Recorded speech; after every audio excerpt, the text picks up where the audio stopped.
Este no es un espacio ordinario, es un campo de resonancia, donde esas dos mentes inquietas se encuentran y crean un territorio para explorar en conjunto. Estas dos mentes no buscan consensos fáciles ni respuestas predecibles. Por lo tanto, Merge invita a esas mentes que están buscando cuestionarlo absolutamente todo, sobre todo para poner a prueba sus propias ideas y encontrar en estos nuevos ángulos potenciales desarrollos. Este es un punto de encuentro donde el conocimiento evoluciona. Y espero que todo este ejercicio pueda iluminar esta vastedad increíble y desconocida, esa caja negra. Esto es Merge. Bienvenida y bienvenido. Bueno, Santi, volvemos a estar juntos. Hola, Elvio. Sí, poco tiempo después. Sí, y claro, yo te lancé un topic por Instagram que me preocupaba y que creo que a ti también. Sí. Que es este duelo que hay entre generaciones ahora a nivel mentalidades, ¿no? Es decir, tenemos por un lado esa mentalidad limitante, muy estructurada industrial, contra la mentalidad exponencial, globalista, unicornios. Sí, yo suelo decir que las peleas intergeneracionales son inherentes al ser humano y a nuestra historia, pero que esta era confluyen elementos que hace que se disparen las diferencias entre las generaciones. Lo vemos en todos los órdenes, o sea, está clarísimo ahora. Sí, en el político, en la elección de la papeleta para votar, a la hora de consumir. Es otra gran diferencia. Unos siguen apostando por el tener, ¿no? Los mayores, el tener, el acumular, y los otros, los jóvenes, por el disponer. Muy rápido, ¿no? Por el streaming ha ido muy rápido, claro, ha ido muy rápido. Y de hecho, bueno, cuando hablamos de mayores y jóvenes también tenemos que entender que no son capas uniformes cada uno de los dos grupos, sino que hay también capas de cebolla entre cada uno de los grupos. No es lo mismo el mayor de 80 que el mayor de 60. ¿No? O no es lo mismo el chaval de 16 años que la chavala de 28. Pero en general sí que se está abandonando la tendencia de los mayores del tener, de las seguridades, pues porque cambia todo. Cambia la forma. ¿Por qué cambia la forma de consumir? Porque cambia primero tus perspectivas materiales, es decir, no sabes de cuánta renta vas a disponer el año que viene. Cambia tu sentimiento de adhesión a una organización. No tienes necesidad de entrar en Iberduero para trabajar los 40 años, sabes que eso se ha acabado, y entonces la movilidad física, incluso yo diría que mental, lo imbrica todo. Entonces, sí, hemos tocado ya dos, ¿no? La forma de consumir es una, la política es otra, la forma de relacionarnos entre nosotros, y probablemente... por explorar, porque tampoco he aterrizado mucho el propio tema de la autoidentidad. Me encanta que menciones la palabra explorar, porque estamos en un terreno absolutamente exploratorio. Claro, yo vengo con pocas certezas. Y yo también. Vale. Y me encanta. El disparador fue esa hipótesis así bastante escueta. Sí. Y claro, o sea, vivimos, tu generación y la mía, fue una especie de, ¿no? Como somos como un eje que está una bisagra. Eso es, exactamente, es una bisagra. Sí. Que hemos vivido ese sentido de la pertenencia de entrar a la oficina con la chartera de soy de esta empresa y quiero pertenecer a una supercorporación, a todo lo contrario, ¿no? Las nuevas generaciones quieren ser libres, tener una movilidad absoluta, tanto mental como física. En cambio, los de los esquemas más sólidos e industriales pues siguen, ¿no? Arrastrando una inercia de comportamiento, y en medio, pues, no sé si te pasa, pero vivimos muchas situaciones de estopeo, de obstáculos, de no comprensión. Sí, bueno, de hecho lo vemos en lo macro también, ¿no? Es decir, las instituciones están ahora gobernadas por gente de nuestra generación o mayores, y eso se traslada también al propio marco estructural, al propio diseño de las organizaciones, ¿no? Son con compartimentos estancos, esto es mío, no me lo pises, esto es tuyo. Y yo creo que en el fondo es una proyección mental el cómo se han diseñado las organizaciones, las estructuras, hablo de las estructuras de poder, de las políticas, de las administración, responden a este viejo patrón. Claro, pero ¿cómo puede ir, o sea, va a ir permeando por edad, o es una cuestión también puramente mental? Porque yo veo perfiles, por ejemplo, de una edad, ¿no? De mi generación en adelante, que tiene una mentalidad absolutamente ya adaptada al nuevo contexto. Sí. que lucha internamente y dice, joder, yo estoy padeciendo ahora mismo el estreñimiento de estar rodeado de otras mentalidades que son de mi misma edad, pero Sí. como que son contrarias. Sí, yo creo que somos la generación más heterogénea. Somos la generación más heterogénea, incluso también en el... Siempre voy a lo político porque no deja de ser una traslación de nuestra forma de pensar o de nuestros intereses, ¿no? Entonces, el arco electoral de nuestro segmento de población es mucho más amplio que en los extremos de joven y de mayores, ¿no? Es más variopinto y somos la generación bisagra. Yo suelo decir, yo empecé la carrera, mi primer trabajo con máquina de escribir, y lo terminé con un ordenador, ¿no? Con un PowerPoint, que era el colmo de la modernidad. Un ordenador, por cierto, sin conexión a Internet. Eso no se nos ocurría. Pero tengo compañeros de mi generación con los cuales tengo mucho trato que están pues como alguien de 10 años más, igual. Y alguno que está, pues bueno, yo me considero un early adopter desde siempre, muy tecnólogo, bueno, y alguno hay como yo. Pero lo más importante es este cambio mental, ¿no? Es decir, no solamente qué tecnología usas, cómo crees que tiene que diseñarse una organización para responder a los retos de ahora, que es básicamente flexibilidad, trabajar por objetivos, sino que es la propia forma en la que tú tienes de percibir tu futuro. Hay mucha polémica en esto, porque ahora Elon, ¿no? Con Doji, Sí. bueno, Doji, no la meme coin, sino Sí. justamente, ¿no? Su proyecto para desengordar o poner Sí. a prueba la forma de productividad de las instituciones. En ese caso, él lanza un mail muy Sí. polémico, Sí. que obviamente es ¿no? como muy duro, porque va directo al hard skill, a la tarea, a lo que se ha hecho Sí. en la última semana, que lo cuenten los funcionarios, y bueno, y se genera un revuelo enorme. Sí. A ver, el debate me parece fundamental y hay que tenerlo presente. Y todos tenemos que tenerlo presente. La motosierra, ¿no? La motosierra. ¿La motosierra tiene sentido? Yo creo que sí. Yo creo que lo que hay que hacer es reordenar todas las estructuras que planifican, que gestionan. ¿Por qué? Porque tenemos herramientas que son diferentes a las de hace 10 años. Y tenemos retos que hay que responder de manera diferente a hace 10 años. Estos compartimentos estancos de la administración que vienen por una filosofía taylorista, ¿no? De producción en cadena, cada uno con sus bloques, que también se traslada al modelo educativo, ¿no? Ciencias, letras, tú vas a ser administrativo, tú vas a ser ingeniero. Eso se ha acabado en el año 2025. Sí, a veces... Bueno, esto es muy polémico y... Pero luego quiero volver a Elon, Sí, ¿eh? sí, y no Sí. vamos a eludirlo, porque sí que es cierto que es muy sensible. Sí. Y cuando decimos motosierra, yo por ejemplo no lo menciono porque, o no me animaría a mencionarlo, porque es algo que ya se asocia directamente, Sí. ¿no? a un lugar, un esquema, un Es dogma. que ese es el problema. Grandes temas sacados de manera payasa. Grandes temas sacados con frivolidad. Pero lo han logrado porque han etiquetado, ¿no? Han logrado que ese símbolo ahora ya, si Sí. lo mencionas, dispare hacia allí. Sí, bueno, porque no hacemos más que regalar balones al contrario. Y entendiendo por el contrario el antisistema. Ultraderecha, llámalos como quieras, ¿no? Vamos a llamarlos antisistema. Los antisistema son lo que son porque los sistemas les regalan balones. Entonces, en cuanto tú dejas de hablar de ciertos temas, pues por un correccionismo político o por miedo a perder votos, estás regalando esos temas a otros. Y el de la motosierra, bueno, pues ejemplarizado con los tiempos que corren, que es el tiempo del espectáculo, el tiempo de generar impacto en 20 segundos, que se recuerde una imagen tuya, lo manejan muy bien los antisistema, eso. Claro, por eso, o sea, el propósito general de desengordar no tiene que ver con una motosierra, o sea, esa asociación no, Por sino es supuesto. que en lo que decías tú, ¿no? En contexto de herramientas tecnológicas que nos permiten optimizar. Es que eso es lo otro. O sea, yo te estaba diciendo, son necesarias estructuras más flexibles porque los retos son flexibles y tienen que ser completamente transversales, y por otra parte producimos 10 o 20 veces más que hace 20, 30 años. O sea, yo como consultor puedo producir muchos más informes que antes. Claro que sí. Tengo un primo con un tractor, una segadora, que va por GPS.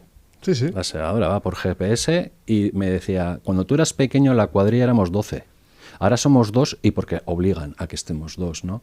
Entonces, eso lo vemos en todos los órdenes. ¿Por qué no en la administración? ¿Por qué no en la administración? Entonces, yo antes de sacar la motosierra, antes de desengordar, lo que hace falta es el diagnóstico. Entonces, diagnósticos serios, pues cuando los hay, luego se entierran. O sea, en Euskadi concretamente hay un diagnóstico serio que habla de duplicidad. Duplicidad en cuanto a las funciones de diferentes administraciones. Bueno, se entierra, ¿no? Porque hay otro tipo de intereses. Pero, claro, como se entierra, lo que tienes que desenterrar y hablar. Como yo no veo que haya un diagnóstico claro de tenemos que cambiar las estructuras de la administración, las estructuras de lo público en general, y una vez hagas esto dirás, oye, hay que desengordar, o igual hay que engordar una parte. Es que iba por ahí, sí, mientras hablabas, yo estaba pensando, ¿no? Bueno, esto lo está viendo una parte de la población que es funcionaria y está dentro de una institución, que lo piensa y no lo dice. Sí. Otro trozo, que son los de la otra mentalidad que están dentro del mismo esquema, diciendo, esta gente, ¿no? Eliminar. Sí. Luego está la sociedad por fuera, a nivel general, que puede estar pensando... Las sociedades. Las sociedades, correcto. Gracias por la aclaración. Sí. Esas sociedades que están diciendo, no, hay que optimizar el trabajo, ¿no? de las administraciones o acelerarlas y que se note. Claro. Ahora, igual no va de quitar personas, para ir eliminando ruido que se pueda generar. Bueno, lo primero es un diagnóstico. Es decir... Pero no tener miedo al diagnóstico, dices tú. No, pero se le tiene evidentemente porque hay grupos de interés creados.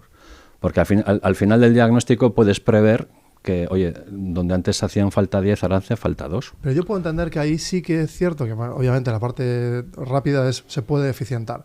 Pero luego esa gente que lleva, pues hay muchas lógicas, ¿no? Dentro, en las contrataciones, en las antigüedades, inercias, ¿no? Que hay que respetar. Grupos de interés. Claro, esos grupos de interés, exacto, también pueden cumplir una función positiva estando custodiando procesos que se puedan ir eficientando, por ejemplo, cambiando los roles. Pero digo yo que tendremos que debatir si habrá que hacerlos más eficientes. Claro, entonces, como sociedad estamos, al menos en gran parte de las diferentes comunidades, estamos teniendo miedo a enfrentarnos a ese diagnóstico y poner una implementación, ¿no? Sí. O sea, sabemos que el problema está, es un secreto a voces, Hombre, pero... Es un secreto a voces, pero claro, no me quites lo mío. Vale, pero ¿hay qué solución le damos para que se desatasque ese dilema? No la tengo. No tengo solución y creo que es un punto de enquistamiento brutal. O sea, para mí, yo suelo decir, ¿no? Cuando estoy en tertulias y en demás, a mí como sociólogo y como vasco, lo que me preocupa es la desigualdad. Porque la desigualdad es lo que produce que al final haya mucha gente que diga todo es una mierda. Sí, genera desidia. Y y lo que genera es antisistema. O sea, cuando tienes a mucha gente que dice todo es una mierda, problemas.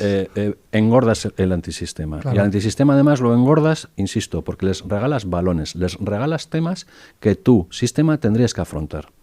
Entonces, cuando se junta toda la mierda con que encima tienen balones, a mí me preocupa porque, hombre, cambio social está bien, cambio social siempre ha habido, cambio social habrá, pero lo importante es cómo, ¿no? Y bueno, la democracia, una de las virtudes que tiene es que es el único sistema que es capaz de regenerarse a sí mismo, ¿no? Los otros sistemas, pues una autocracia o un sistema más totalitario, se regeneran a base de violencia, ¿no? Las revoluciones son así. La democracia no, tiene elementos para regenerarse desde dentro.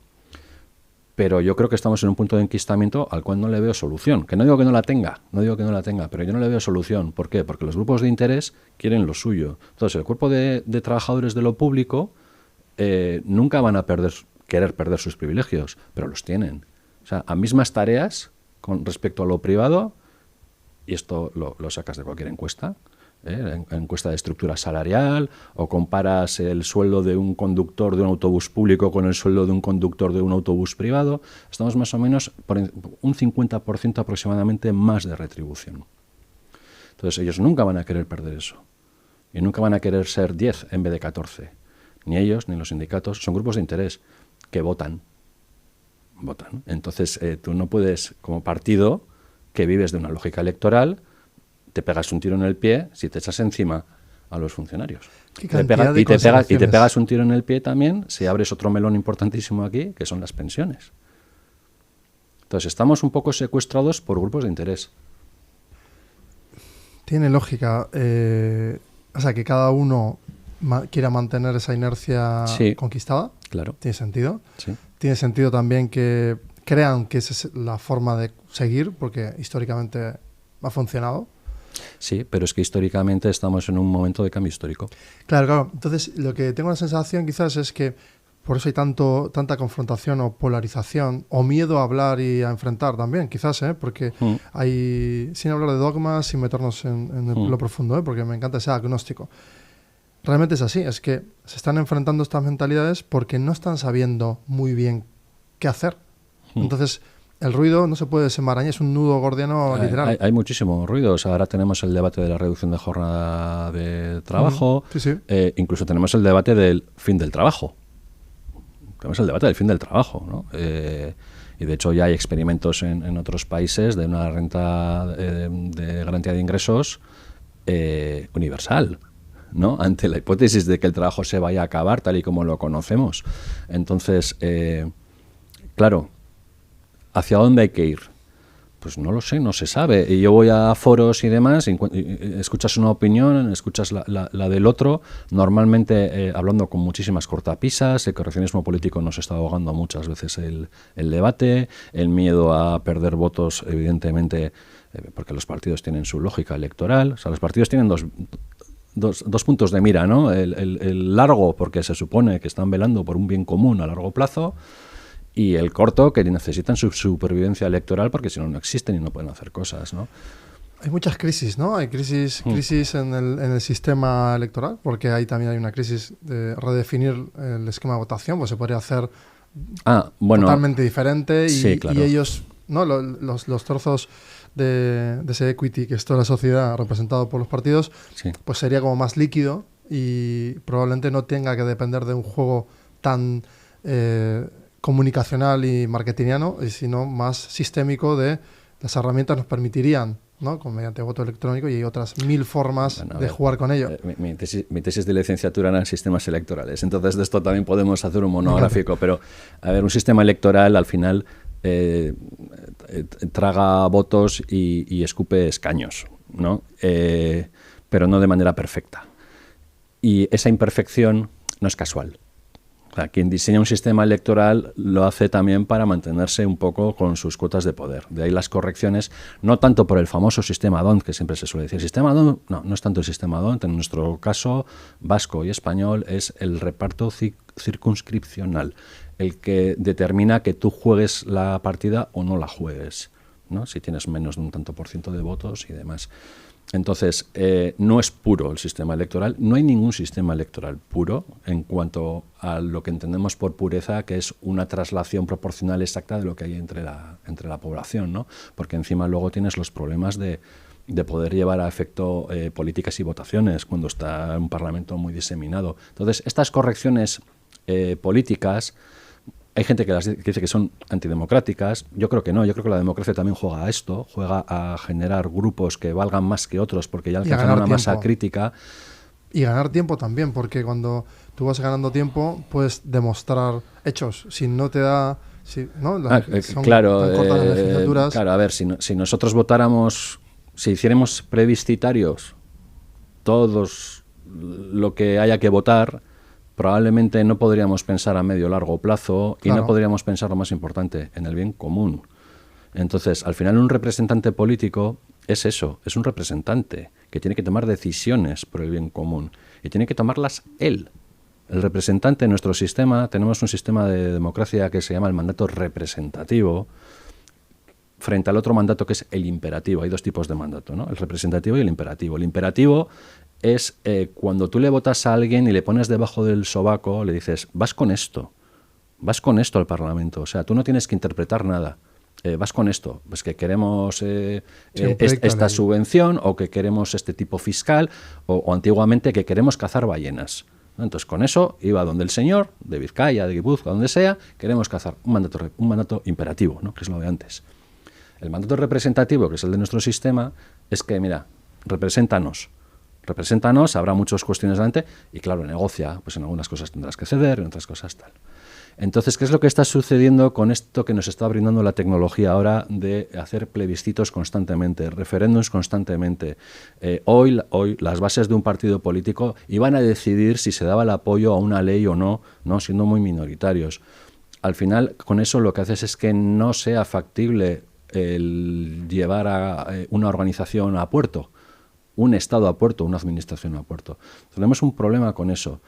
Yo defiendo mucho la participación ciudadana, de hecho tengo proyectos de participación ciudadana, pero hay que tener mucho cuidado confundiendo la participación ciudadana con que la ciudadanía vote constantemente todo. Claro, porque ahí el nivel de atención es muy bajo y nivel de atención no hay bajo, calidad. Y sobre todo que al final, a ver, una de las definiciones mías de gobernar y de ser un representante político es que tienes que elegir el mal menor. No puedes contentar a todo el mundo. ¿Dónde ponemos esta central térmica? ¿Dónde ponemos la comisaría de la Archancha? ¿Dónde hacemos este parque? Cada uno va a decir, pues... Es que es muy difícil, con el Guggenheim 2 también en Urdaibai pasa lo mismo. Efectivamente, es un ejemplo, ¿no? Que uno de los defectos que ha tenido ese proyecto ha sido no saber comunicarlo bien, no hacer buenos procesos participativos, ¿no? Porque en otras experiencias que tenemos en Guipúzcoa, territorio muy cercano, con el tema de un parque eólico, bueno, pues sin embargo sí hubo un proceso participativo que yo lo tengo tildado como de ejemplarizante. Bueno, es como todo, ¿no? Si tú tienes una buena comunicación fluida entre sujeto A y B, sí. Pues hay una fluidez de la información y no hay sorpresa. La comunicación es fundamental. En un proceso participativo tienes que saber muy bien qué es de lo que se va a hablar y luego también qué alcance va a tener este proceso participativo, si va a ser consultivo o va a ser un mandato. O sea, y a veces eso no está claro, pero esa otra parte de buscar el bien común, por mucho que tú comuniques bien, un barrio, un pueblo, no va a aceptar que él sea el Paganini, ¿no? De algo que le vaya bien al conjunto del territorio. Claro. Es ahí donde tiene que entrar el representante político. Tiene que tomar decisiones que no gusten. A un porcentaje indeterminado. A un porcentaje indeterminado. O a mucha gente, reconversión industrial en Euskadi, años 80. No gustaba a nadie la reconversión industrial. Ni el Guggenheim. Ni el Guggenheim, ni el metro, ¿no? Y en su día me imagino que tampoco la A8, ¿no? Y por eso, no, o sea, quiero decir que en esos momentos de mucho enfrentamiento, ¿no? De ideas y demás, Guggenheim, por ejemplo, ¿no? Que es un gran caso. Sí. Toda esa etapa de mucho ruido, luego llegan los resultados, se ve cómo se regenera la ciudad, Sí. un nuevo despertar, bueno, un reconocimiento internacional, Sí. y la gente no va hacia atrás y dice, yo era de los contrarians, pero me encanta. Sí. Nunca hay una rectificación, ¿no? Entonces Bueno, ahora yo creo que estamos en el mismo proceso hay quien la tiene, pero a mí me parece que son ejemplos que yo sí los he oído nombrar. Decir, oye, fijaos lo que se pensaba antes, igual no tanto en primera persona, ¿no? Pero fijaros en lo que se pensaba antes, no queríamos esto y al final sí. Y esa decisión la tienen que tomar los representantes políticos ayudados por los tecnócratas.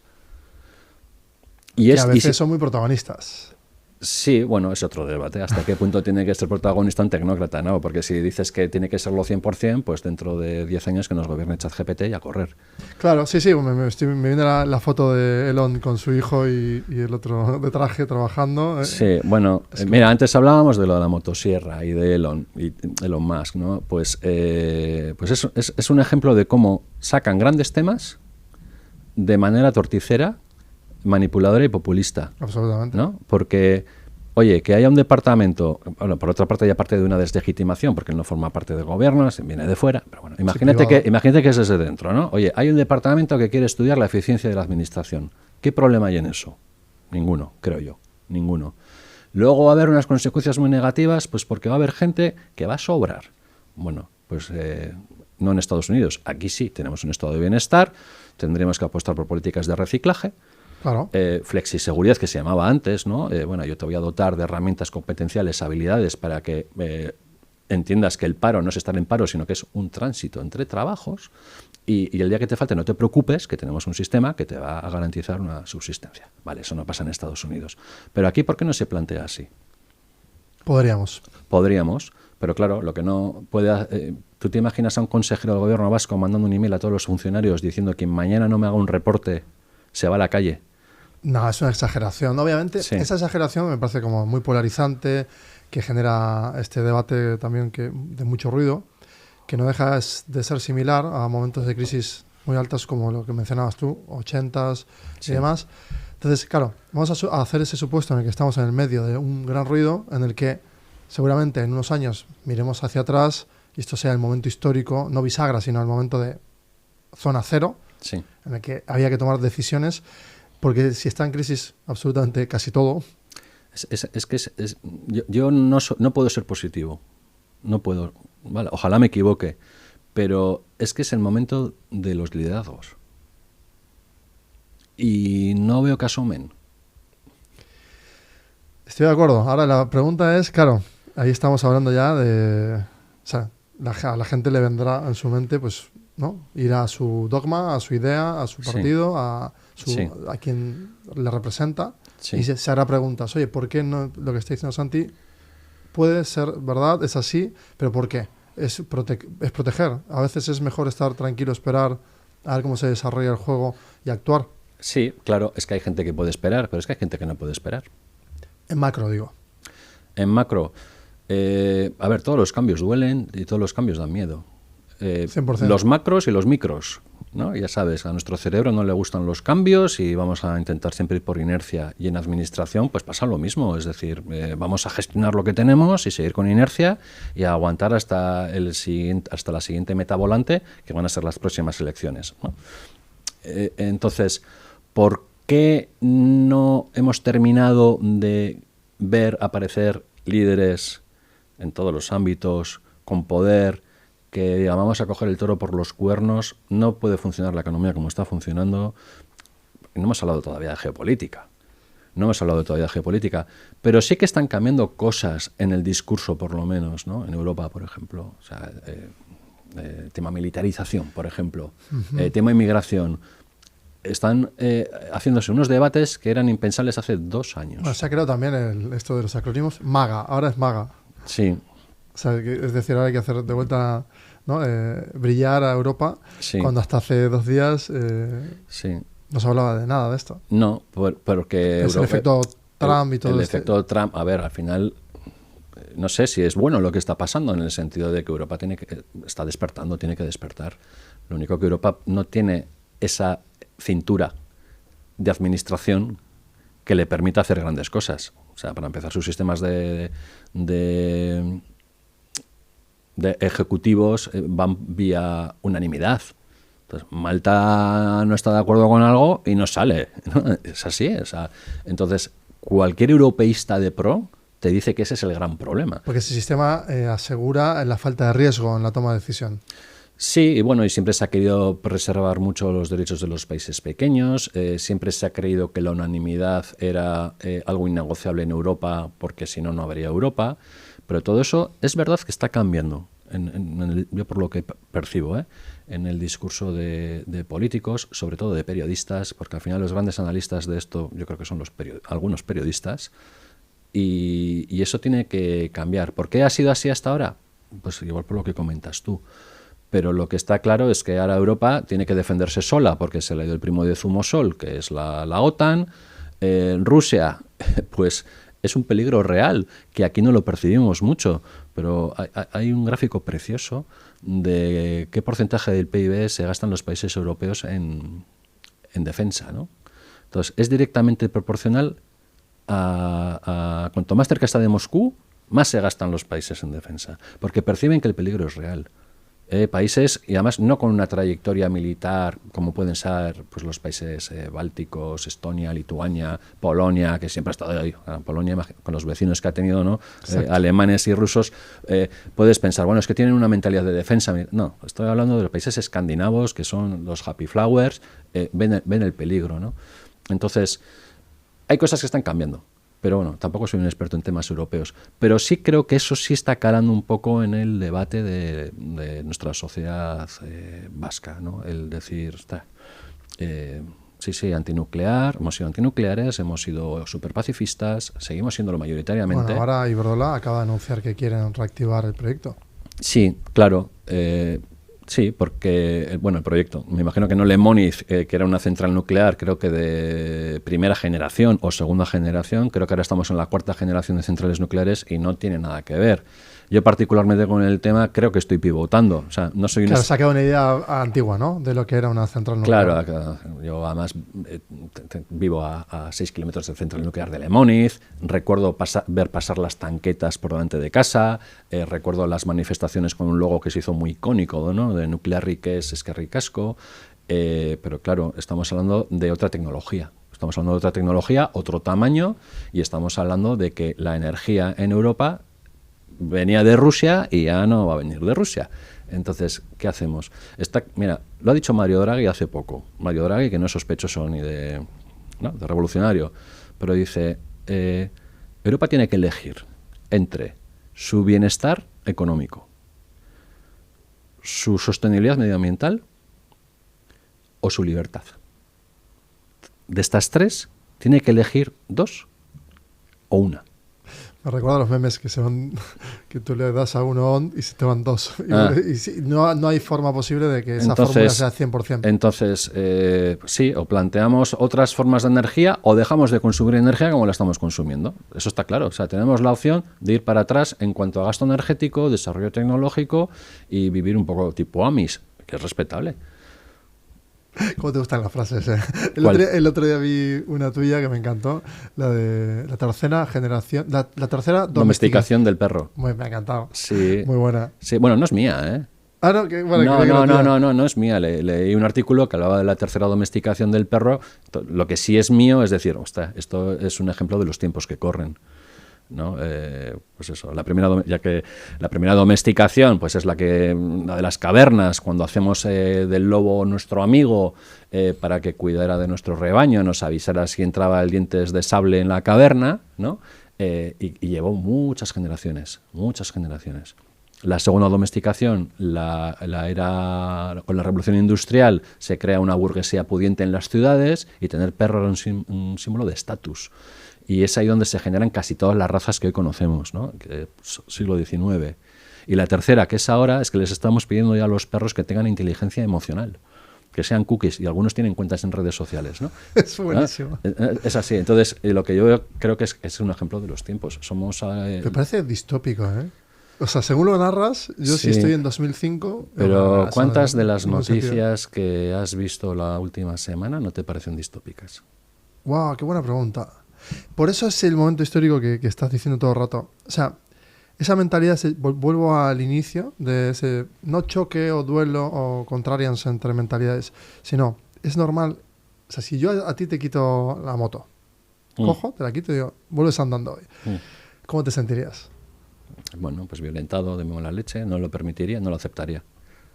Estamos todos igual en todos los espacios. O sea, si tú dices momento histórico, es el descomprimir eso sería que cada uno de los estancos que cada uno ha creado, y da igual dónde, se está movilizando, se está moviendo. Por eso está todo el mundo reaccionando. Y eso genera esa distopía, ese ruido. Bueno, pero yo creo que no todo el mundo está reaccionando. Eso es otra. Pero por dentro, ¿no crees que está todo el mundo removido? Bueno, a ver, tú y yo estamos en una burbuja. Sí, eso es cierto, sí. ¿Vale? Intelectual, reflexiva, gracias a nuestros trabajos estamos con gente muy interesante que nos hace pensar y demás. Mucha gente no está ahí, ni se lo piensa, ni se lo plantea, ni nada. Eso hay que admitirlo. Yo de esto soy súper consciente en los tertulias de la radio y demás. Estamos hablando para 4 gatos. Sí, lamentablemente sí. Entonces, hay muchos gatos que no se hacen estas preguntas y que lo único que quieren es recibir su nómina a final de mes.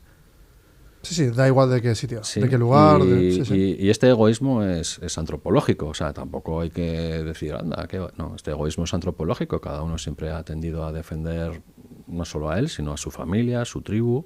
Pero entonces no hay solución. La habrá, pero... Júgatela, tío. ¿Tú la ves? Yo no la veo, no sé, ojalá vea. Yo la única solución que se me ocurre es que los partidos que son ahora mismo los que tienen poder, y ya sabemos que lo tienen compartido con los poderes económicos, generen buenos líderes. Estoy de acuerdo. Ahora, la cuestión, para generar ese buen líder... Claro, ¿tú qué prefieres? Bueno, yo no salto al... No voy a mojarme en decir, ¿no? Las cosas claras porque vivimos en una ambigüedad constante en el que parece ser que nadie quiere decir lo que piensa realmente. Y parece ser que si lo dices, pues todo se toca, ¿no? O sea, o bien porque tienes un trabajo relacionado con, o tu empresa trabaja con, o sea, como que todo está demasiado relacionado y la gente no tiende a opinar. Que eso creo que lo confirmas, ¿no? Lo confirmo y esta sí me parece que es la antesala de una distopía. Exacto, entonces esa sensación que yo tengo de no poder realmente decir lo que pienso en la totalidad, me hace pensar fuera de la caja y decir, vale, tú dices burbuja, Euskadi es una burbuja, ahora mismo también, O sea, aquí se vive muy bien, se ha logrado, se ha conquistado grandes cosas. O sea, yo vengo de Argentina, llevo 20 años aquí, me parece increíble. O sea, de verdad, lo valoro muchísimo. Lo único, quizás lo que criticaría en términos, ¿no?, más subjetivos, es que hace falta como tomar más relevancia en decisiones, en lo que dices tú, básicamente es lo mismo, como nuevos mensajes, ¿no? Que yo escucho, todo el mundo me dice, oye, pues el discurso no conecto. ¿Por qué todavía no se ha dado ese paso a conectar o a querer conectar a otros tipos de mentalidades? Bueno, yo creo que conectar es más difícil que antes, porque hoy hay muchos canales de comunicación, más que antes. Antes valía con hablar bien por la radio. Churchill le bastaba con hablar bien por la radio para inspirar, para dirigir, para sembrar. Hoy tienes que comunicar bien en muchos canales diferentes. En los tradicionales, radio, televisión, prensa, bueno, y en las redes sociales.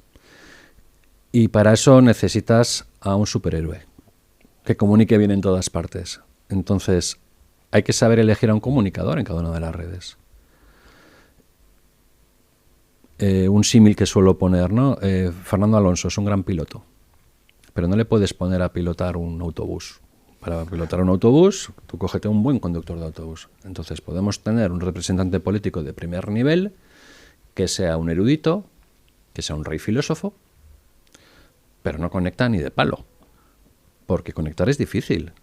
Es una habilidad que la tienes, no la tienes, la puedes trabajar, pues por supuesto que la puedes trabajar, ¿no? Entonces yo creo que va un poco por ahí. Y luego, pues las propias lógicas de los partidos, creo que se lo tienen que hacer mirar, ya se lo hacen mirar, pero son muy esclavos de sus estructuras, de sus intereses. Y tendrían que romperlo y apostar por liderazgos a riesgo de perder algunos privilegios. Claro, pasa que eso implica para esas mentes arriesgarlo todo. No es algo, todo. Creen que es todo. Básicamente. Claro, y eso no va a pasar. Bueno, me has preguntado cómo lo veo. Te digo que lo veo negativo. La única solución que se me ocurre es esa, porque si el sistema finalmente termina petando porque los antisistema acaban en el sistema, va a ser peor. Sí, hay que luchar por eso, obviamente. Sí. Ahí tiene que haber coaliciones, va a haber un reordenamiento seguro. Sí. O sea, eso en ese aspecto seguro. Sí, pero tienen que cambiar eso, los liderazgos, los discursos, olvidar un poco el correccionismo político, afrontar los temas de manera sincera. Qué bonito. Mira, qué guay eso. Lo honesto intelectualmente, coherente y que se pueda revisar, ¿no? Que resista la hemeroteca.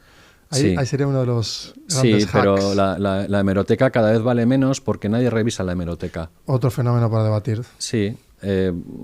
Volvemos a hablar de la motosierra y Elon Musk. O sea, son unos maestros de lanzar continuamente noticias que son, cada una per se, son ya distópicas y vas perdiendo la capacidad de análisis de lo que habían planteado hace 3 días. O sea, mañana habrá otra noticia de estas que digas, mamma mía, ya se me ha olvidado lo de Gaza, ciudad de vacaciones, se me ha olvidado la motosierra. Es que es increíble lo que están haciendo. Sí, pero, o sea, es una estrategia y les está funcionando, porque somos esclavos. Pero todo vale ahora mismo. Sí, claro, todo vale. Y somos esclavos. Sí, a ver, está claro que la moralidad, y yo soy antimoralista, pero lo que es profundísimamente inmoral lo que estamos viendo. Es que es indisimulado. Literal. Es indisimulado. Entonces, es profundamente inmoral y claro, decirlo a mí me sabe mal porque me considero no moralista, pero, hombre, hay unos límites, hay unos márgenes. Y esto es una estrategia. O sea, yo creo que cualquiera ve que esto es una estrategia de vamos a bombardear continuamente con noticias distópicas, o sea, y que el presidente del país más poderoso militarmente del mundo pues te cuelgue en su cuenta un vídeo fake mofándose de la gente, de los 40.000 muertos que hay en Gaza. Es que es una burrada lo que han hecho. Sí, pero mañana habrá otra burrada.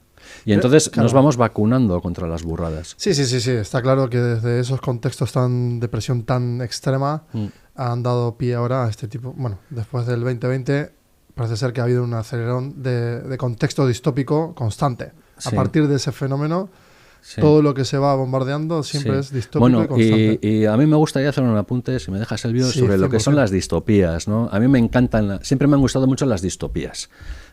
A los americanos también les gustan las distopías y probablemente sea por un tema muy freudiano, ¿eh? De que saben que tarde o temprano van a tener que pagar todos los males que han hecho. Entonces, sí, entonces el primer rayo cósmico de un platillo volante les va a caer a ellos. Mala conciencia. Sí, la primer tsunami que acabe con una ciudad va a ser la suya, ¿no? Sí, hay un rollo de esos de mala conciencia o de entender que lo van a tener que pagar. Pero a lo que voy es que las distopías no dejan de ser ensayos de gente que ha pensado, científicos, filósofos, escritores, de por dónde pueden ir los tiros. Y entonces para mí tienen un valor intelectual. Evidentemente, no aciertan muchas. Yo he sido un friki del cine ochentero, Regreso al Futuro, Terminator, tal, y van pasando las fechas, Regreso al Futuro ya ha pasado y yo no tengo un DeLorean que vuele, ¿no? Pero hay otras cosas que dices, hombre, hostia, sí, esto sí pasa, ¿no? Es una videoconferencia, Pues espera, internet. El otro día se publicó un coche volador, el primero que vuela, vale un dineral y no regresa en el tiempo, pero ya vuela. Sí, pero decepcionante. Nosotros esperábamos Sí. otra cosa y sobre todo sin el diseño cookie de un DeLorean, ¿no? Era una especie de joder, ¿cómo se llama? De dron. Un dron que parecía que no pesaba ni 10 kilos, ¿no? No, hay tecnologías que, bueno, como decía Buzz Aldrich, el segundo astronauta que pisó la Luna, porque la pisaron, ¿vale? La pisaron, decían, joder, vive todavía, da entrevistas, y dice, me prometisteis colonias en Marte y me habéis dado Facebook. ¿No? Menuda frase, sí, buenísima. Sí, es muy buena, por eso la menciono. Pero bueno, las distopías al final, las que nos interesan, con el tema tecnológico podemos ser frikis con las distopías, ¿no? Pues hemos llegado a esto, no hemos llegado a esto. Pero cómo va degradándose un tejido social y van ganando los autócratas para terminar siendo autoritarios, estamos siguiendo el manual. Yo ahí soy más positivo, o sea, Sí. soy tecnopositivo por un lado, que soy Sí. utópico, y por otro lado, bueno, que luego tiene muchas lecturas, porque claro, yo me pongo un chip en el cuerpo y me llaman, ¿no?, cabrón, porque quiero dominar a las personas metiéndole chips, como se dice, ¿no?, que al final un humano aumentado, que es la visión tecnopositiva, de decir, oye, ¿por qué no nos alimentamos no solo la mente, sino el cuerpo, lo aumentamos, lo mejoramos y demás, y seguimos avanzando como especie? Bueno, esa visión también es muy criticada desde la visión más distópica, porque pues, yo qué sé, pues el sacrilegio de romper, ¿no?, destrozar el monumento, sí, que es el cuerpo, que es la mejor ingeniería que tenemos, sí, y lo mismo con la mente.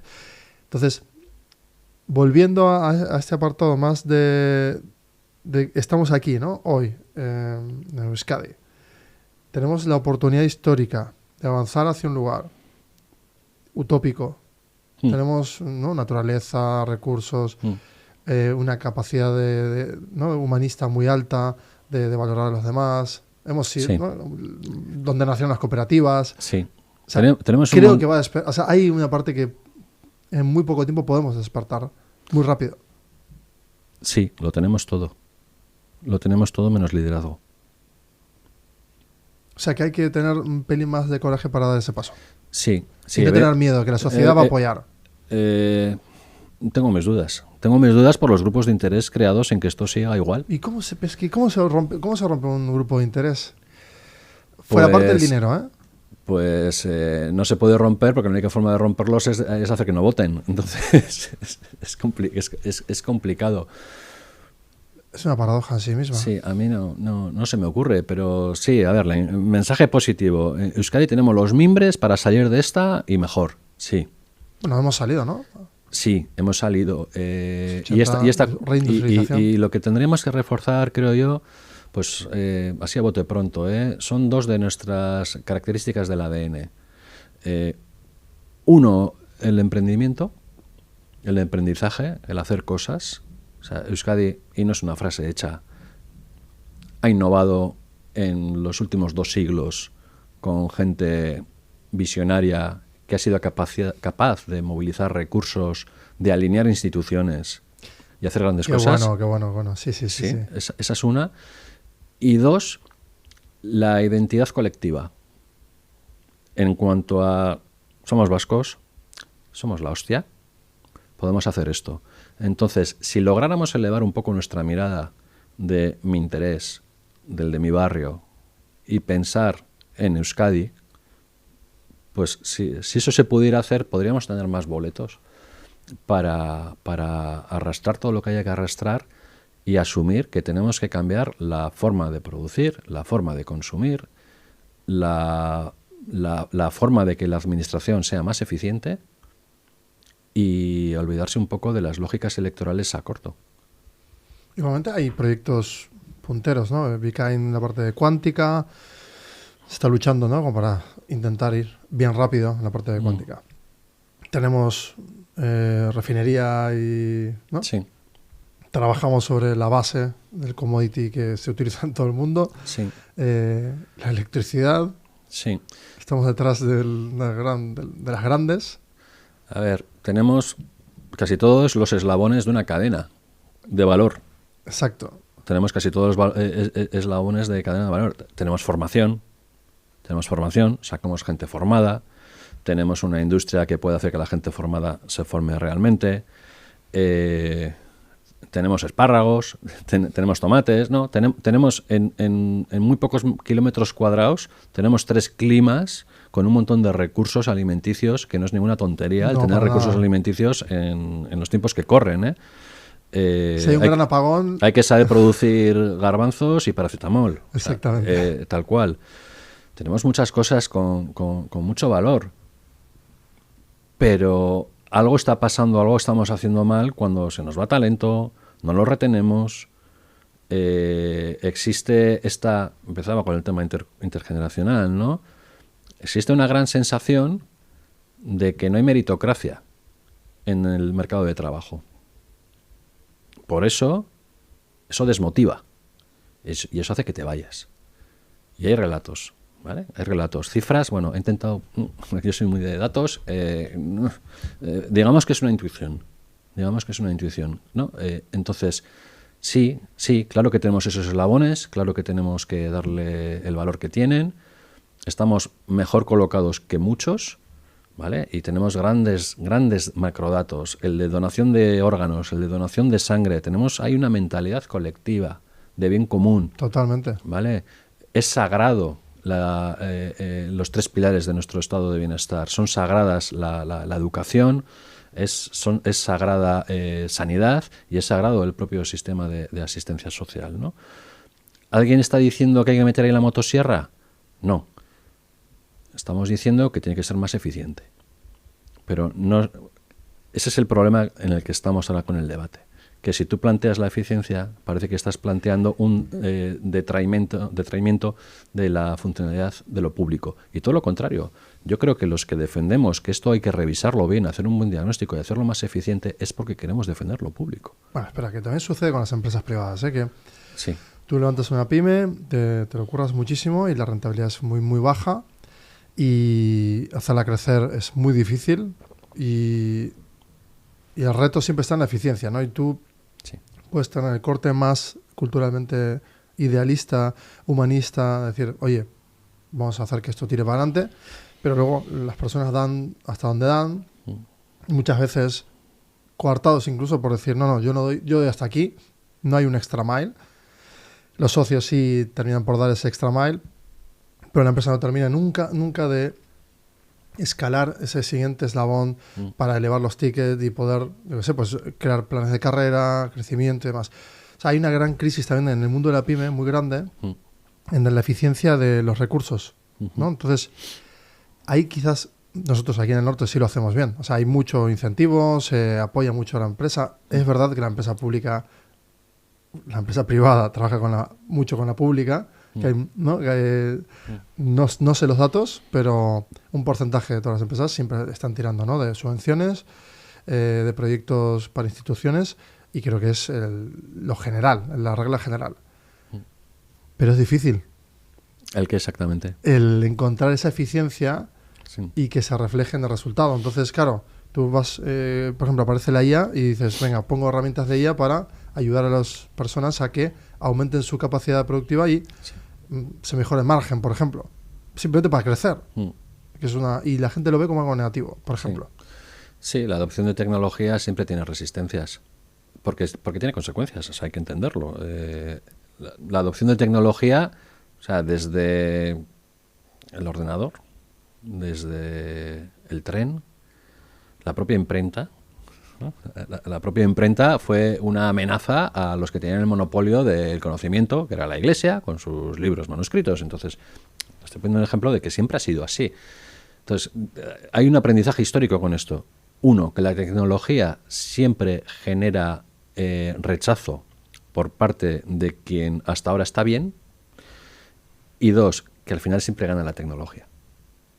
Siempre terminamos adoptándola por muchas resistencias que haya. Entonces, el ejemplo que tú me estás poniendo yo lo entiendo como que hay una resistencia a la adopción de tecnología por el argumento que no es peregrino, que es muy fundamentado, sobre todo, que es es una amenaza a los puestos de trabajo. Sí, claro que es una amenaza a los puestos de trabajo. Por eso tiene que estar encima de todo este totum revolutum lo de que quizá estemos llegando al fin del trabajo. Entonces, hay que prever que podemos llegar al fin del trabajo tal y como lo conocemos, pero no morirnos todos de hambre o crear una distopía en la que haya un 10% de población pues que viva atrincherada y el resto en una ciudad en ruinas. ¿Cuántos escenarios posibles hay, eh? Hay varios. Sí, joder, yo no me tengo por una persona negativa, aunque me da la impresión de que con los cortes que vas a sacar voy a ser aquí un gurú un poco avinagrao. Pero es que creo que no estamos entendiendo los cambios y creo que el tiempo se acaba. Sí, es cierto que personas muy positivas también están siendo pesimistas porque no encuentran solución. Otras personas son más pragmáticas, racionales, lo ven claro. Ven que la lógica del trabajo, tarde o temprano, obviamente la ventana del futuro no sabemos cuánto va a durar, hasta el momento del cero, pero la lógica de crear una empresa, al igual que la lógica del trabajo, se va a destruir porque se va a ir reemplazando. Ahora, cuando se reemplace en su totalidad, que es la gran incógnita, ¿cuándo? Todo ese viaje hacia allí, pues podemos hacer muchas reflexiones muy interesantes, ¿no? E ir tomando decisiones más cortoplacistas que largoplacistas. Sí, pero y ahí está el hack. O sea, quiero decir, la gente no termina de encajar porque hay que cambiar la mentalidad de largo a muy corto. Sí, y tenemos otro problema que es el timing, ¿no? O sea, el tiempo. No sabemos, o sea, porque igual yo aquí me estoy lanzando un largo y esto no va a suceder en un año ni en dos, sino que va a suceder en 100 o en 50. Y es importante saber cuándo va a poder suceder o anticiparlo. El timing es súper importante. Me acuerdo siempre del arca de Noé. O sea, a Noé Dios le habla y le dice que construya un arca que aquello se va a inundar, ¿no? Y según termina el arca, Noé mete a todos los animales, bueno, se deja al unicornio y a los dinosaurios, mete a todos los animales y según entra el último, cae la primera gota. O sea, ese es un ejemplo perfecto de timing, porque si llueve antes de que los meta, pues se ahogan, ¿no? Y si los mete y tarda mucho en llover, pues el león se come el avestruz. Sí, pues nadie ha dicho que viene el diluvio. Simplemente lo percibimos. Bueno, no, viene un gran... Bueno, yo creo que cualquiera ve que esto va a cambiar mucho. Cualquiera de nuestros trabajos ves la IA y te quedas alucinado. Si Santi del 2015 te preguntase a ti, a este Santi, oye, ¿qué tal? ¿Qué está pasando? ¿Qué le dirías? Al de 2015. Al de 2015. Que te pregunta incrédulo. Sabiendo lo que va a pasar. Sí, él ha visto una foto y le ha llegado un periódico, ha visto una foto, una noticia. Y... ¿Qué quieres que te diga? Más o menos vi la foto. Porque de hecho en 2015, casualidad, hace 10 años, monto mi empresa que se llama PR4 Tecnología Social, porque soy un sociólogo que en 2015 vi que la tecnología nos lo iba a cambiar todo. Y quería anticiparme. Mi timing fue un poco malo, porque fue hace 10 años, tenía que haberla montado hace menos, ¿no? Porque he estado predicando mucho en el desierto. Cuando tú hablabas de tecnología social y de que la tecnología nos iba a dar la vuelta a todo, cuando lo hablabas en el 16, en el 17, en el 18, no te entendían. Ah, bueno, sí, lo mismo con startups. No te entendían, ¿no? Y ha sido, pues eso, a partir de los últimos años, cuando... con la aparición también, claro, en el mundo social, la aparición también de los altavoces inteligentes, que se termine la curva de aprendizaje, cuando se empieza a ver ya que no hay curva de aprendizaje, que enseguida puedes adoptar la última tecnología sin haber pasado por los escalones anteriores, que eso es nuevo también en la historia de la humanidad. Es decir, las revoluciones industriales, que creo que ha habido 4, bueno, depende de cómo las definas, ¿no? Ha habido 4 revoluciones industriales, para llegar al segundo estadio tienes que haber pasado por el primero, y para llegar al tercero por los 2 anteriores, ¿no? Necesitabas una infraestructura, tener unos hornos que te den no sé cuánta temperatura para poder hacer el acero de no sé qué manera.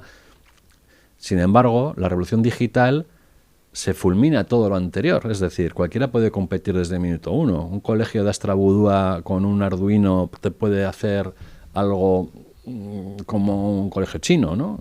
Con una impresora 3D, y ya con la inteligencia artificial que se ha democratizado, por cierto, gracias a los chinos, esa es otra cosa que tampoco, bueno, podemos especular. Lo que creo es que se ha disparado ya, se ha disparado la carrera. Entonces no sé si va a ser dentro de un año, dentro de 2, dentro de 5, pero, y luego, insisto, el tema geopolítico, porque Europa para nosotros siempre ha sido un poco ¿cómo decirlo? Pues como una película que te están echando en un cine al que nunca vas. Sabes que está, pero no sabes muy bien lo que hace, más allá de ponerte un plástico en los tapones, ¿no? Para que no se caigan. De hecho, se generan muchos memes con eso. O sea, Europa regula, no sabe más que regular y hacer discursos buenistas, y si un país invade al otro, protesta enérgicamente, ¿no? Pero no, ahora te das cuenta de que Europa es un actor que influye mucho en ti. Yo creo, a raíz de la crisis ruso-ucraniana, de lo de Gaza-Israel, y ya con que Trump te dice defiéndete solo, Sí. Eso ha calado un poco en nuestras sociedades, digo porque los de las burbujas, ¿no? Tampoco todo el mundo tiene este debate, pero hacia dónde vamos no lo sé. Lo que sé es que Europa va a jugar un papel determinante. Que va a dejar de ser árbitro para tomar una posición. El sueño europeo es que sea un agente político. Pero para eso hay que tomar grandes decisiones. Hay que tomar grandes decisiones, y para empezar, plantearte tú cómo tomas las decisiones. Sí, reformar. Reformarlo todo. Bueno, igual con 2 comas. Se viene, yo creo que se viene. Igual con 2 comas y tal. Decir, mira, pues vamos a tomar mayoría, vamos por mayoría simple o una mayoría cualificada. También vale, oye, pues el 70% de los miembros del Parlamento pueden ya hacer un mandato a la comisión. Pero que Malta, lo siento por los malteses, que no tengo nada contra ellos, pero lo pongo como ejemplo de un país muy pequeñito que lo puede paralizar todo. Sí, que en tiempos de velocidad lo que hay que hacer es conseguir una mayoría simple y una absoluta. Más que de velocidad, en tiempos de crisis. Nada más el famoso concepto de crisis chino, ¿no? Oportunidad, tal. Bueno, pero son tiempos de crisis y se necesitan tomar este tipo de decisiones. Te digo que estamos en el escenario previo de una distopía, porque es verdad que esto nos puede hacer llevar a decir, uy, venga, que tomen decisiones, ser enérgicos, les das el poder. Ese es el peligro, claro.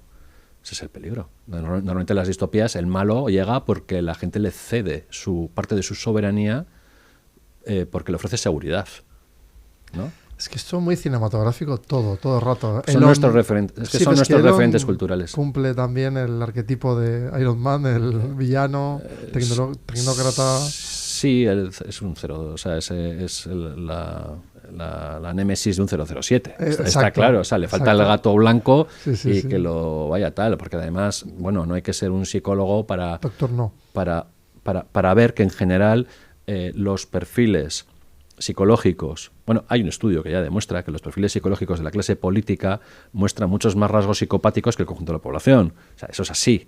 O sea, que coincide también con el de los grandes empresarios. Sí.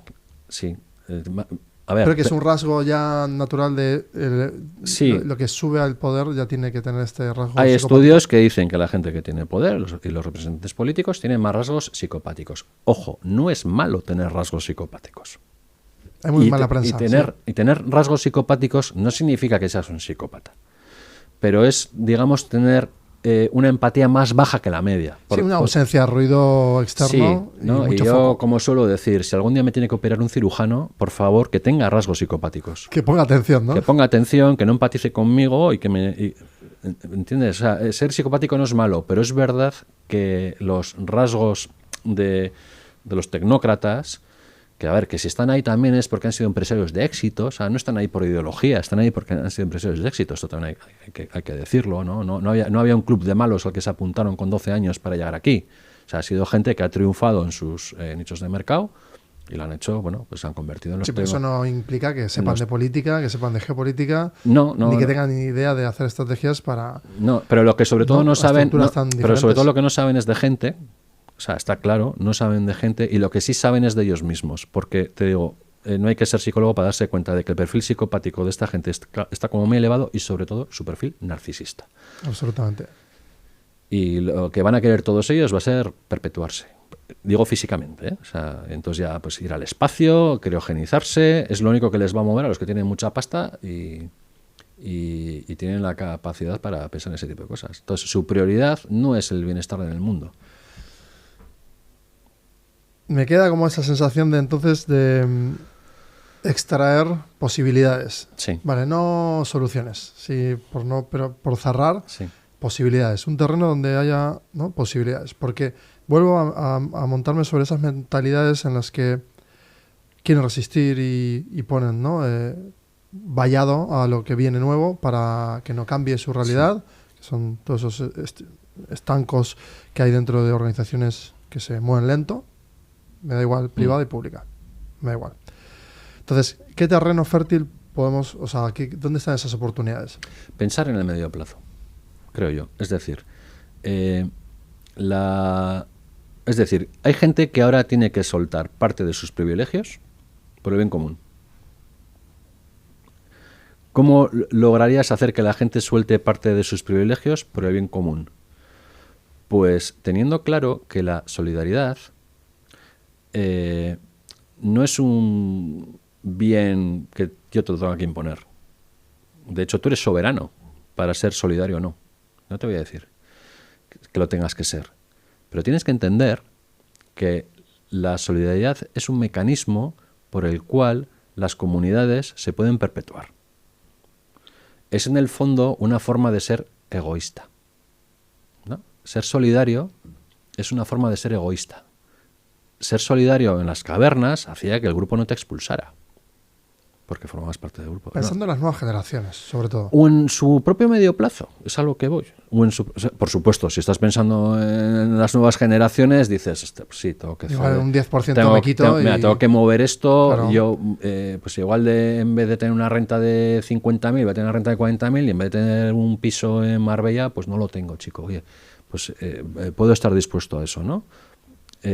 A perder un poco lo que son mis privilegios, pero pensando en un medio plazo. Por supuesto que si piensas a largo plazo lo tienes que tener en cuenta, porque no se sostiene. Si sucede eso, es tabula rasa, o sea, todo el mundo por igual, todos deberían de hacerlo. Sí, claro. O sea, quiero decir, ahí da igual privado, ¿no? O sea... sí, lo único que es que ahora mismo sé que estoy pisando hielo fino y que se va a romper y me voy a hundir y me van a sacar cantares, ¿no? Pero, a ver, cuando hablamos de privilegios, es verdad que el 1% de la población del mundo tiene mucha pasta, ¿no? Y que los pobres son pobres, no porque haya otros, que ese es un triunfo de los populistas antisistema. Tú eres pobre porque hay otros más pobres que tú, ¿no? Y entonces están compitiendo contigo, te quitan recursos, o sea, ese es un triunfo dialéctico que se tiene ahora mismo. Está claro que el grueso el grueso del capital está concentrado en pocas manos, entonces habría que revertir. Pero a lo que voy, en el medio hay gente privilegiada. Vale, no voy a señalarles con el dedo, tal, no sé qué. Antes he dicho, en lo público se gana un 50% más que en lo privado. La renta concentrada en gente mayor es mayor que la renta de gente joven. ¿Vale? Entonces hay melones que abrir. Hay melones que abrir que son de la función pública y el de las pensiones. Y por supuesto el de este 1%, 5% que tiene un montón de recursos. ¿Pero qué es lo que está calando? ¿Qué es lo que está calando? Que estos últimos, los más pringados de todos, los pobres más pobres, son los que nos están generando pobreza. El inmigrante. Sí, es la bomba, es muy fácil el discurso, ¿no? Y por eso está triunfando, porque es la guerra entre pobres. Pero volviendo a la otra idea que acabas de decir, es descapitalizar a la generación ya saliente, descapitalizarla un poco para que... Distribuir renta. Claro. O sea, distribuir renta. Una de las definiciones de nuestro sistema de bienestar social es que se redistribuye renta, y para eso tiene una gran palanca, ¿no? Que es la declaración de la renta, que son los impuestos. Pero no están... Pero vía donaciones, regalos, donaciones también se puede, ¿no? Ahí hombre, premiar también. No sé, estoy pisando yo lo fino, insisto, no sé muy bien cómo lo haría, pero esto no tiene que ir vía donaciones, vía regalos, esto tiene que ir vía una política fiscal que distribuya de verdad, porque aunque sobre el papel los que más tienen más pagan, pues no sucede así. Bueno, a nivel generacional sí es cierto que un padre se descapitaliza para darle a su hijo, ¿no?, una liquidez, por ejemplo, y comprar bueno, en el mejor de los casos, comprarle un hogar y darle como esa primera salida a la vida. Eso es el fenómeno de la clase media que sucedió en los 80 y que fue brillante, pero que no tuvimos la suerte que se mantenga en el tiempo. No sé decirte los datos de esto, no tengo la información. Pero bueno, que desde vista de pájaro, soluciones también hay. A ver, me estabas forzando posibles soluciones. Me estabas forzando posibles soluciones. Y bueno, vamos a redistribuir la renta mejor. Ser solidario es una forma de garantizar la subsistencia de la comunidad, y en el fondo es ser egoísta, ¿vale? No te digo que seas solidario porque te creas Jesucristo, o sea, no, tienes que ser solidario porque es lo más sensato para la comunidad, y entonces hay que abrir melones para hacer esto más sostenible. La digitalización, transformación digital, a mí me gusta más llamarlo transformación digital que digitalización, ¿no? Y la transformación cultural tiene que verse reflejada en la administración, en los departamentos, en las diferentes estructuras competenciales, pues que aquí tenemos 5, o sea, Europa, España, País Vasco, territorios forales y ayuntamientos, 5. A eso hay que hacerle una buena revisión para evitar duplicidades, para gestionar con sentido todo lo que tengas. Ese es un melón tremendo que hay que abrir. Sí, y trabajar, tú que vienes del mundo del emprendimiento y de la innovación, o eres transversal o no eres. Exacto. O eres transversal o no eres, pero es que todo esto está diseñado transversalmente, como si fuese una fábrica del siglo XIX. Entonces, este melón hay que abrirlo. El melón de ¿cuál es la función pública? Trabajadores públicos, ¿qué funciones tienen? Están definidas en el año 83. Es que yo estoy viendo, por ejemplo, en el mundo de la empresa, yo cojo un rol como emprendedor dentro de la empresa, o sea, eres socio, luego estás en esa junta de socios, de vez en cuando, se deciden cosas, vale, se toman decisiones, luego está el rol operativo en el que, vale, yo, Elvio, asumo el rol de CEO o de lo que sea. Y dentro de ese rol, resulta que, analizando, siempre hacemos ese análisis de cuántos sombreros, cuántas gorras nos ponemos para cambiar en la actividad. O sea, al principio tú lo decías, ¿no? O sea, antes lo que tú hacías hace 10 años, ahora lo haces, ¿no?, por 10. Sí. Nosotros hacemos ahora 10 actividades, una persona. Cuando antes era solo una persona, una actividad, y ahí macheaba el rol con la actividad, se estudiaba una carrera única y ese era el hilo. Ahora, en la parte las administraciones quizás eso sucede también, porque yo veo mentalidades muy abiertas, muy pro avanzar, que hacen múltiple hat todo el rato. ¿Pero dónde las ves? Yo o sea, trabajo con algunas de ellas, pero luego veo otras que no. ¿Pero lo ves en técnicos o lo ves en los políticos que dirigen a los técnicos? Ah, vale, no. Lo veo en los técnicos, que se desloman a trabajar. En algunos técnicos, sí. Sí. Ah, mira, qué buen dato claro, pues yo estaba preocupado al principio, y que bueno, si has llegado hasta aquí, espero que puedas ver todo el contexto de lo que estamos hablando. Sí, porque un corte sacado de contexto es peligrosísimo. En este tema, vamos, nos hemos metido en un jardín duro, pero bueno, ya estamos. La cuestión es que sí, los técnicos, efectivamente, yo veo que están implicadísimos, que dan un extra mile, contestan a deshoras. O sea, estoy viendo con esa actitud que tú defines en el emprendimiento como que existe, que yo doy fe de eso, pues también estoy viendo gente que se está dejando la piel, pero luego hay otros mandos, que son ese choque cultural que te decía al principio, que se resisten. Sí. Entonces, ¿cómo se unifica un mensaje? O sea, ¿cómo logra escalar en el mundo de la empresa? Yo, no sé, tengo 100 empleados, ¿no? Me imagino. Hola, 100 empleados. A partir de hoy vamos a intentar poner orden. ¿Tenemos un protocolo? Sí. Pasamos la ISO 9001. Estas son las formas de hacerlo. Pero además, el propósito, la misión que tenemos es esta. Sí. Por favor, si alguien descubre que no se llega o se incumple algo, pues que se comunique, ¿no? Y que todo el mundo pues defina la tarea y se exponga al fallo, sin penalizarlo. O sea, tengo una obsesión con esto. Es decir, ¿por qué tenemos tanto miedo al fallo? Y mantener esa inercia de lo duro, lo rígido, en vez de abrir la mentalidad al contexto del fallo constante y decir, oye, yo soy un partido, vale, me he equivocado. Aquí tenemos líderes súper jóvenes que no hemos sabido comunicar. Pero ahora hay gente joven aquí que puede, lo que decías tú, ¿no? Puede representar en estas verticales. Sí. Por favor, cuando hable esta persona, no juzguéis a todo el partido, sino a la vertical. Sí. Es decir, ese juego didáctico, pedagógico, falta. Debería ser. Pero ¿no crees que es bonito si pasa esto, si se explica de esta manera tan limpia? Claro. ¿Y por qué no pasa? No entiendo. ¿Por qué no nos damos el paso a generar eso? Porque no lo tenemos que dar ni tú ni yo.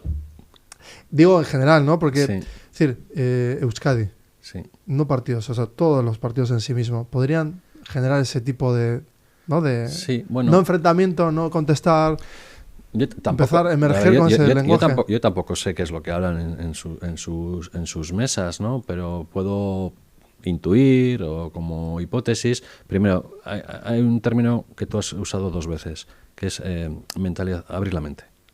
Abrir la mente no es fácil. Sí, claro que no. Abrir la mente no es fácil, y no es fácil sobre todo a partir de ciertas edades. ¿Vale? Tenemos unos sesgos cognitivos brutales, nos cuesta mucho cambiar, nuestro cerebro, insisto, está preparado para no cambiar, no le gusta que cambies, y si cambias te hace sentir culpable o te hace sentir inseguro, ¿no? Es así. Sí, 100%. Entonces, abrir un poco la mente para poder fallar, poder hacer las cosas de otra manera, no es fácil. No es fácil. Hay dinámicas que lo tratan de provocar, ¿no? Que te sacan de tu caja, que tal, y bueno, pues podría pasar por ahí, por ejemplo, por este tipo de dinámicas, para hacértelo mirar, ¿no? Y luego también es un poco el rollo existencial, de decir, me quedan 5 años, 10 de vida profesional, tengo la jubilación que me apetece, y yo creo que también a veces va asociado, ¿no? La falta de motivación con la edad. Entonces, claro, esto que estoy diciendo yo también, cuidado, que es distópico, que acabamos como en la fuga de Logan y nos vamos cargando a la gente cuando cumplen los 30 años porque ya tienen otra forma. Sí, esa gerontofobia, ¿no? Sí, hay gerontofobia, claro que hay gerontofobia y no. No, es que al contrario, esa gente es valiosísima. Yo empiezo a ser ya geronto y empiezo a ser geronto y claro que entiendo que mis aportaciones son muy valiosas, pero hemos dicho, somos generación bisagra y vemos en nuestra generación. Pero ya tenemos canas, ¿eh? Yo no tengo canas. Y la generación bisagra, que somos nosotros, somos testigos de cómo nuestros coetáneos tienen una mentalidad de GB. De GB, no digo por infantil, digo porque veían el mundo así. Y siguen sin entender los profundos cambios. Sí, porque es doloroso. Es verdad, es doloroso. Hay que admitirlo, sí, es doloroso. Es que, además, joder, tú piensas que hoy en día ser viejo es más difícil. A mí me gusta la palabra viejo, porque es otra de las cosas que yo no quiero regalar, que es el vocabulario. Viejo, anciano, sabio. Sí, ¿no? Puedes usar la que quieras siempre y cuando no lo hagas con mala intención. Sí, absolutamente. ¿No? Entonces, yo vengo de un mundo que es el de la consultoría social, pues que es anatema decir viejo, ¿no? Tienes que decir personas mayores. Y no, yo ante eso me rebelo, porque lo que estás haciendo es regalar el lenguaje a los que lo usan mal. Y entonces, un buen concepto ese. Sí, es regalar balones. Y lo mismo vale para negro, que para moro, que para gordo. Sí, qué fácil es etiquetar tan simple, ¿no? Sí, sí. Sí, pero que es descriptivo siempre y caemos todos, ¿eh? Yo incluido, todos. ¿A qué te refieres? Pues en etiquetar muchas veces por velocidad, por molestia, por reacción casi intuitiva a veces. Pero que no me parece mala etiqueta. El tema es si lo haces de manera despectiva o no. Pero incluso también muchas veces de forma despectiva por inercias, porque hay que admitir el contexto del fallo. O sea, porque seguimos siendo personas que fallamos todo el rato y que no pasa nada. Yo constantemente. Menos mal que fallamos. Pues yo también. Mientras hablabas, estaba reflexionando de por qué mi insistencia constante Yo te he dicho, la palabra forzar es verdad. O sea, ¿por qué mi insistencia constante de sacrificar, ¿no?, una parte para avanzar hacia otra? Claro, yo vengo de Buenos Aires, di el salto y cuando tú hablaste de miedo, claro, dije, no, yo dejo todo porque tengo que rehacerme. Yo quiero hacer mi vida de cero. Llegué a Bilbao, me costó unos años y lo logré, ¿no? Y el triunfo interno fue ese. Pero claro, todo el periplo fue doloroso. Claro. Claro, ese periplo doloroso, que hay una rueda de inercia social, donde la idiosincrasia del propio lugar tienes que adaptarte. Bueno, hay un onboarding que a veces dura años, hasta bastantes. Cuando pasas esa rueda ya eres parte de eso y nadie lo cuestiona y ni tú tampoco, ya te sientes, ¿no?, dentro de ese sistema. Entonces, claro, yo digo, oye, no es tanto el sacrificio de abrir la mente. O sea, hay sacrificios más gordos, ¿no? De salir del seno familiar, dejar tu lugar donde naciste para cambiar el ambiente absolutamente, ir a otro y rehacer tu vida o hacerla nueva por sueños, por lo que sea, en mi caso, o por necesidad, otros. Pero claro, siempre hay que sacrificar un pelín. Y hay que hacer un sacrificio. Al abrir esa mente que tú dices, no, open mind, sí, vale, es como muy etiqueta también. Sí, claro. ¿Y quién soy yo para decirle a un tío que abra su mente? O sea, igual no quiere abrirla y está en su derecho. Pero si quieres ver, con mayúsculas, lo que hay, tienes que abrir la mente. Y duele. Y va a doler. Va a doler. Sí, claro. Claro, y luego está lo de poder perder tus privilegios, que realmente no son tus privilegios, que tienes que mirar un poco a medio plazo, que es lo mejor para el país. Si se toma una medida drástica y colectiva, es muy probable que se indexe tanto que sea poco lo que hay que ceder. Por supuesto. A nivel unitario. Por supuesto. Pero claro, si se pide solo una parte de la población, igual es más evidente que es más alto el coste, pero si se indexa... Por supuesto. O sea, es que yo lo tengo clarísimo. Cuando estamos hablando muchas veces del chocolate del loro, con unos presupuestos, con unas historias, el tema es socializar bien, proporcionalmente, una decisión colectiva y que no paguen unos en lugar de otros. Bueno, hablaría otras 3 horas contigo, pero bueno, tenemos que poner fin a esto, ¿no? Vale, sí, poco hemos hablado de la intergeneracionalidad, ¿no? O me parece a mí. Sí. Bastante, ¿no crees? Sí. Bueno, no sé, pues pensaba o sea, que... mi visión era más enfrentar la visión globalista con la localista y el hecho de que... Bueno, yo me preocupaba también del pensamiento de pues fundar una empresa y sentir que podemos ser Silicon Valley aquí, que podemos que un vasco, uno de Bilbao, otro de Donosti y uno de Vitoria pueden por hacer talento sí. Claro, por talento sí, por estructura no.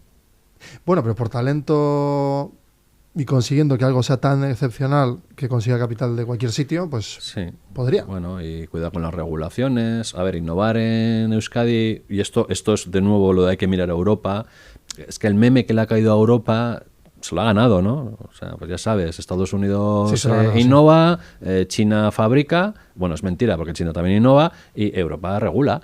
Y aquí, tú que eres emprendedor, o sea, el generar una empresa y el poder prototipar un producto, no te hablo ya de farmacias, ¿no? Que esos lo llevan años diciendo, ¿no? Años diciendo, o sea, aquí para probar un medicamento, madre Deus, ¿no? No, hablo de cualquier otro tipo de proyecto innovador, tal, te encuentras con bastante resistencia burocrática. Es que... O sea, Kafka era europeo.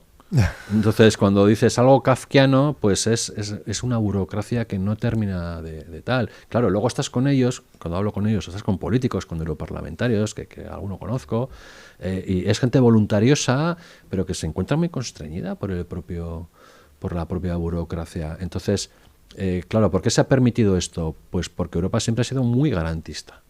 Muy garantista. Bueno, yo creo que también se está revisando. Sí, absolutamente está. Sí, ha despertado. Europa ha despertado, eso está claro. Sí, pero pasa que no ha despertado Europa, han despertado pues 27 primeros ministros, presidentes, uno habla con... Bueno, Macron sí que ha tomado un poco el liderazgo, ¿no?